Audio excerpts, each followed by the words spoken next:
हीरे,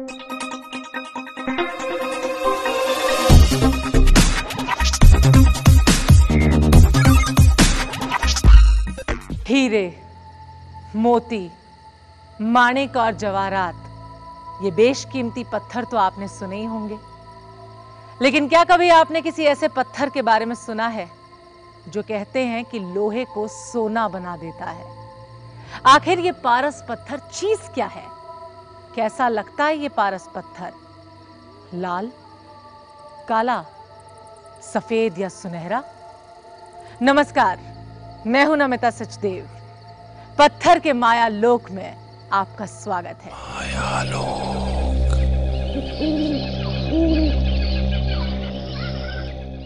दरअसल ये पारस पत्थर चीज ही ऐसी है जो लोग इसके बारे में सुनते हैं और फिर इसके माया जाल में जा फंसते हैं। सोचते हैं कि काश ये पत्थर मिल जाए, कहीं से हाथ लग जाए ये पारस पत्थर जो लोहे को सोना बना सकता है, जो रंग को राजा बना सकता है। देश की राजधानी दिल्ली से करीब 700 किलोमीटर दूर उत्तर प्रदेश का एक पुराना शहर है चित्रकूट। संतों की नगरी चित्रकूट में लोगों ने उस पारस पत्थर के बारे में सुन रखा है जिसे अगर लोहे से छुआ दिया जाए तो लोहा सोना बन जाता है। जी हां, चमकता हुआ पीला सोना। लोगों ने यह भी सुना है कि यह पारस पत्थर चित्रकूट में यहीं कहीं छिपा है, और न जाने कितने लोग ये सुनने के साथ ही उस ओर चल पड़ते हैं जिधर कहते हैं पारस पत्थर छिपा है। पारस पत्थर की तासीर तो सब लोग जानते हैं, लेकिन ये कोई नहीं जानता कि पारस पत्थर आखिर मिलता कहां है। पहाड़ों में, नदियों में, आकाश में, पाताल में, या फिर चित्रकूट के राजा विनायक के महल में, वो महल जो आज भी एक तिलिस्म बना हुआ है। किस रंग का होता है पारस पत्थर? यही सवाल पूछा था हमने आपसे, और उन तमाम लोगों से जो चित्रकूट के आसपास रहते हैं, उन लोगों से भी जो लोहे को सोना बनाने वाले जादुई पारस पत्थर की खोज में चित्रकूट के गणेश बाग आए थे, लेकिन खाली हाथ लौट आए, क्योंकि जहां वो पारस पत्थर की खोज में गए वहां पारस पत्थर है तो सही, लेकिन किसी के हाथों में बिल्कुल महफूज, बिल्कुल सुरक्षित। कहते हैं राजा विनायक की रानी उस पारस पत्थर को लोगों की नजरों से बचाती रही है, वही रानी जो बरसों पहले मर चुकी है। इसमें कोई दो राय नहीं है कि जो भी संपदा वहाँ है, जो भी चीज़ वहाँ है पारस जैसी, उसका निश्चित कोई ऐसी आत्माएं हैं जो उसकी सुरक्षा करती हैं, और जो लोग भी उनको नुकसान पहुँचाने का प्रयास करते हैं वो कभी आज तक अपने मकसद में कामयाब नहीं हुए। गणेश बाग और वहां बनी इमारतें एक सच्चाई है। लोग इन्हें देख सकते हैं, इनके अंदर जा सकते हैं, लेकिन जिस पारस पत्थर को इस आरामगाह से जोड़ा जाता है उसे क्या कभी किसी ने देखा है? जवाब मिलना मुश्किल है। लेकिन पारस पत्थर की खोज में गणेश बाग जाने वालों की कोई कमी नहीं है। गणेश बाग की खूबसूरती लोगों को लुभाती है, तो पारस पत्थर के यही होने की बात लोगों को पागल बना देती है। लोग कहते हैं कि पारस पत्थर के होने के निशान तो गणेश बाग में मिल जाते हैं, लेकिन पारस पत्थर नहीं मिलता। शायद इन इमारतों को बनवाने वाले जानते थे कि हो न हो उस बेशकीमती पत्थर की खोज में अनगिनत लोग यहां आएंगे, लिहाजा उसे उलझा दिया जाए। यही वजह है कि इस इमारत को बड़ी सूझबूझ से बनवाया गया है। बाहर से यह जितनी खूबसूरत, अंदर से उतनी ही उलझी हुई।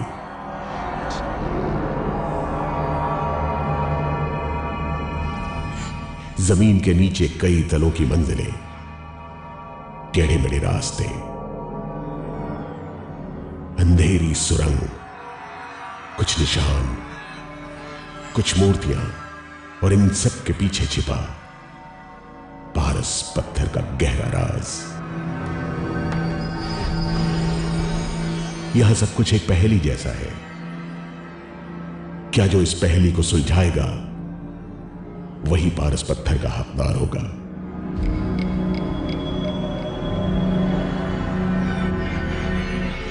हम गणेश बाग की पहेली में डूबते इससे पहले यह जानना जरूरी था कि क्या इस पहेली को सुलझाना मुमकिन है। हमारे सामने सरोज की मिसाल है। 10 साल पहले की हमारे साथ एक घटना हुई भतीजे के साथ। वो घर से निकल गया और हम जब खोजबीन किया तो गणेश बाग पर मिला। गणेश बाग पे मिला बेहोशी हालत पे। मुझे पारस मणि मिल जाएगी, मुझे पारस मणि मिल जाएगी, मुझे खजाना मिलने वाला है, मुझे खजाना मिलने वाला है, मुझे खजाना मिलने वाला है,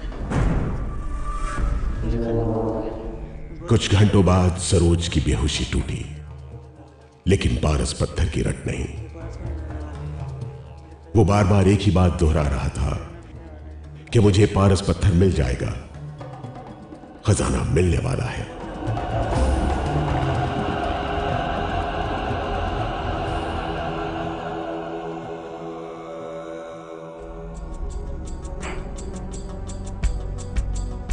लोगों ने अंदाजा लगाया कि सरोज पारस पत्थर की खोज में गणेश बाग गया था। गया तो सही, लेकिन बेहोश क्यों हुआ? और बेहोशी के कुछ दिनों बाद ही उसकी मौत क्यों हुई?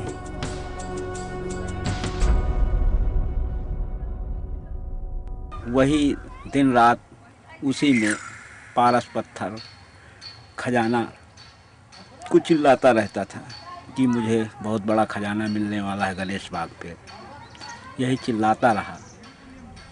करीब 10-12 दिन के बाद एकाएक उसकी मृत हो गई।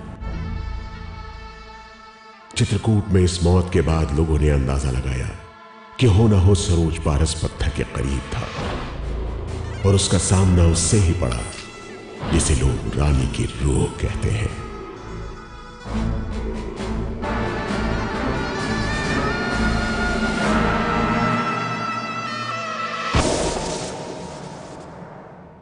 पारस पत्थर आज भी इसी भूमि पर है, वो बाहर नहीं गया।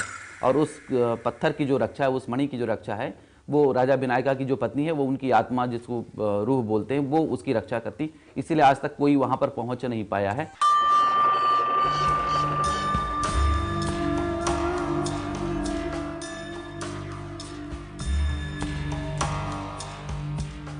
स्वामी प्रपन्नाचार्य कई सालों से चित्रकूट में घूम घूम कर लोगों को भागवत कथा सुनाते हैं। भागवत कथा के जरिए वो सत्य और असत्य का फर्क लोगों को बताते हैं, और यह भी कि एक दिन पारस पत्थर मिलेगा जरूर, लेकिन सिर्फ उसको जो उसके काबिल है और इसका हकदार है। उचित पात्र मिल जाएगा, वो जिसके हिस्से का खजाना होगा उसको प्राप्त हो गई। स्वामी जी कई बार इससे पहले भी गणेश बाग आ चुके हैं।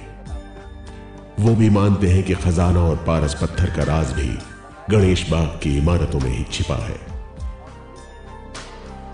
प्रपन्नाचार्य के पास अपनी बात को साबित करने के लिए कई सबूत भी मौजूद हैं। तो निश्चित है कि खजाना जो है वहीं पर है और वो अंडरग्राउंड मार्ग है। सबसे पहला सबूत, इमारत में पत्थर पर उकेरे कमल पर जगह जगह सुराग थे। कहीं बावली की शक्ल में, ये बावली है वहां की जो, तो कहीं तहखाने के नक्शे पर, ये गैलरी है। और सबसे बीच वाली मंदिर में एक तिजोरी का चित्र। ये तिजोरी पेटी कहलाती। अब आप जब ये साथ शायद इन्हीं नक्शों में पारस पत्थर और खजाने की चाबी थी, और शायद इसी गुत्थी को सुलझाने वाला ही होगा पारस मणि और खजाने का हकदार। एक राजा की आराम गाह और उस आराम गाह में मौजूद पारस पत्थर लेकिन उस पत्थर की जगह का राज कोई नहीं जानता। लोग कहते हैं कि राजा के महल में ही कुछ निशानियां हैं, कुछ संकेत हैं, वो संकेत जो पारस पत्थर तक पहुंचा सकते हैं। लेकिन शर्त वही कि रानी की रूह रोड़ा न बने। मूर्तियां, तहखाने, बावड़ी और तिजोरी, जो इन चीजों में छुपे संकेतों को पढ़ सकेगा, क्या वही पारस पत्थर का मालिक बनेगा? यह बात चित्रकूट में छिपी नहीं है। पारस पत्थर की तलाश में गणेश बाग न जाने कितने लोग आए। तलाश सदियों से जारी रही है। कोशिशें बार बार की गई, लेकिन सफलता शायद किसी को नहीं मिली, परवेज को भी नहीं।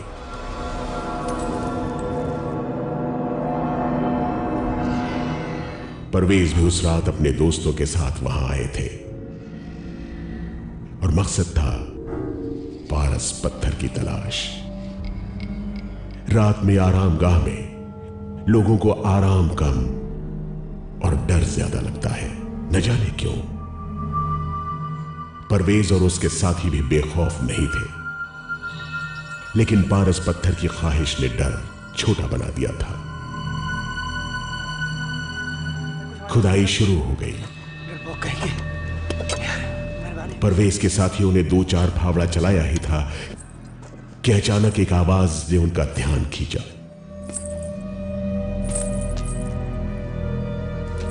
हाँ यार, पायल की आवाज आ रही। आवाज पायल की थी। रुंझन रुंझन।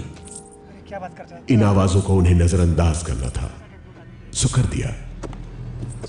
फावड़ा फिर चलना शुरू हुआ, लेकिन जैसे ही फावड़े की चोट दोबारा जमीन पर पड़ी, आवाज फिर आई। यहाँ से चले जाओ, वरना अंजाम। इस बार आवाज पायल की नहीं, यहाँ से चले बल्कि पायल वाली महिला की आवाज थी। अंजाम ठीक नहीं। वो कह रही थी, ये नाहक काम फौरन रोक दो। अचानक एक आवाज़ सी आई। हम लोग काफ़ी डर गए। जब डर गए तो फिर मतलब ये बोलने लगी कि जो यहाँ जिस मकसद से यहाँ पर आए हो चले जाओ, वरना ठीक नहीं होगा। परवेज की हिम्मत पस्त हो चुकी थी, वरना लेकिन काम रोकने का आदेश देने वाली वो महिला थी कहां? आवाज कहां से आई? यहाँ से चले जाओ। आरामगाह के तहखानों से या सदियों पुरानी बावड़ी की गहराई से? ये बात समझ के परे थी। जाहिर है परवेज और उसके साथियों के पास वहां से जान बचाकर भागने के अलावा कोई चारा नहीं था। मरते क्या न करते। सारे के सारे उल्टे पांव भागे और पारस पत्थर का राज एक बार फिर राज ही रह गया। लेकिन महेंद्र ओबरॉय का दावा है कि वो पारस पत्थर के तिलिस्म को तोड़ने के सबसे करीब पहुंचे थे, वो भी रात में नहीं बल्कि दिन के उजाले में। नीचे कोई चीज़ दिखाई दी तो मैं उसको देखने लगा। देखने के बाद मुझे ऐसा लगा कि मैं उठा लूं इसको। पानी में जब सूरज की रोशनी झिलमिलाती है तो हीरे की शक्ल ले लेती है। मई महीने की चिलचिलाती धूप में प्यास से बेहाल महेंद्र को भी कहीं यही भ्रम तो नहीं हुआ था। उस दिन प्यास बुझाने महेंद्र गणेश बाग के अंदर आए थे। तालाब की सीढ़ियां उतरते वक्त पानी के अंदर उन्हें कुछ चमकता हुआ दिखाई दिया। वो प्यास को भूलकर हैरत से उस चमकते पत्थर को देखने लगे। वो चमकीली चीज उन्हें अपनी ओर खींच रही थी, लेकिन जैसे ही महेंद्र ने उसकी ओर हाथ बढ़ाया, वो पानी के अंदर थे। तालाब में जब कोई चीज़ चमकीली नज़र आई तो मैंने सोचा कि इसको उठा लूँगा। ऐसा लग रहा था कि नीचे कोई खींच रहा है, तो मैं भगवान से प्रार्थना की कि मुझको ये भगवान गणेश बाग से दोबारा मुझे अंदर न बुलाना, मैं गणेश बाग से किसी तरीके से सही सलामत निकल जाऊँ। ऐसे हालात में जैसा कि अक्सर होता है वही हुआ। महेंद्र ने भगवान का नाम लेकर किसी तरह अपनी जान बचाई, लेकिन पारस पत्थर और उस रूह के खौफ की कहानी यहीं खत्म नहीं होती।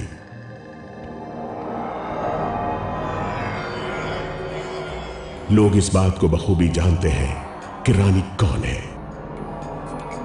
रानी कोई और नहीं, राजा विनायक राव की पत्नी थी। राजा के पास अकूत दौलत थी, जिसकी वजह वो जादुई पारस पत्थर था। कहते हैं वो अनमोल पारस पत्थर चित्रकूट की महारानी के पास था। पड़ोसी राजाओं को जब उसकी खबर लगी तो पारस पत्थर को हासिल करने के लिए साजिशें शुरू हो गईं। हमला हुआ। रानी खतरे को भांप चुकी थी।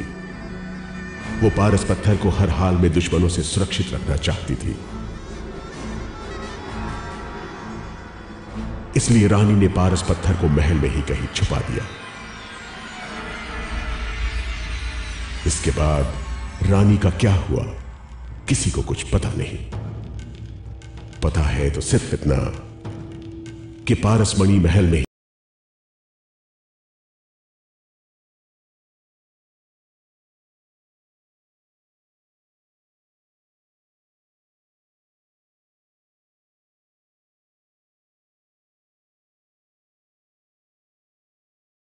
अब ना तो राजा है न रानी है और ना ही उनका राजपाट। वक्त ने सब कुछ खत्म कर दिया, लेकिन रानी की रूह और पारस पत्थर की कहानी आज भी लोगों की जुबान पर है।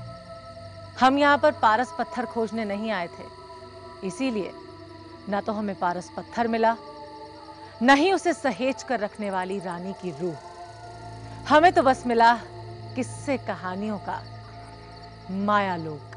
मायालोक।